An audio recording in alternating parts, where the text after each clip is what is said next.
6.5% వద్దే వడ్డీ రేటు పోటు ఎలాంటి మార్పు చేయని ఆర్బీఐ ద్రవ్య పరపతి విధాన సమీక్ష నిర్ణయాలపై గవర్నర్కు ప్రకటన చేసింది. ఇక మాజీ మంత్రి వైఎస్ వివేక హత్య కేసులో వైఎస్ భాస్కర్ రెడ్డికి సుప్రీంకోర్టు నోటీసులు జారీ చేసింది.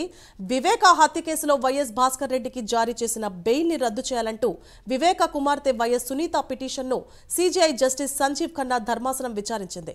వాదనలు విన్న సీజీఐ ధర్మాసనం ప్రతివాదులు భాస్కర్ రెడ్డి, సీబీఐకి నోటీసులు జారీ చేసింది. గతంలో సీబీఐ దాఖలు చేసిన భాస్కర్ రెడ్డి బెయిల్ రద్దు పిటిషన్తో సునీత పిటిషన్ను జతచేసిన ధర్మాసనం తదుపరి విచారణను మార్చి మొదటి వారానికి వాయిదా వేసింది. రైట్, ఇక ఇదే అంశానికి సంబంధించి మరింత సమాచారాన్ని మా ప్రతినిధి సుధీర్ అందిస్తారు.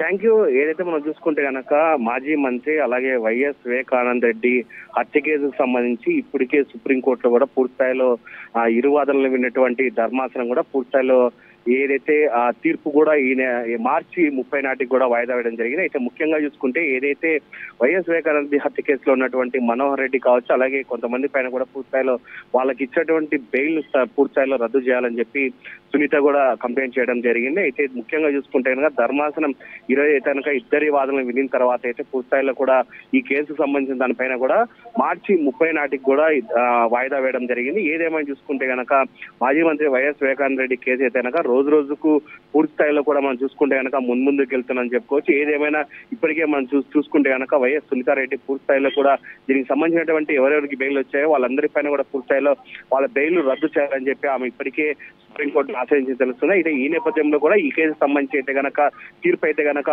మార్చి 30 తేదీకి వాయిదా వేయడం జరిగింది. Right, thank you for the update Sudheer.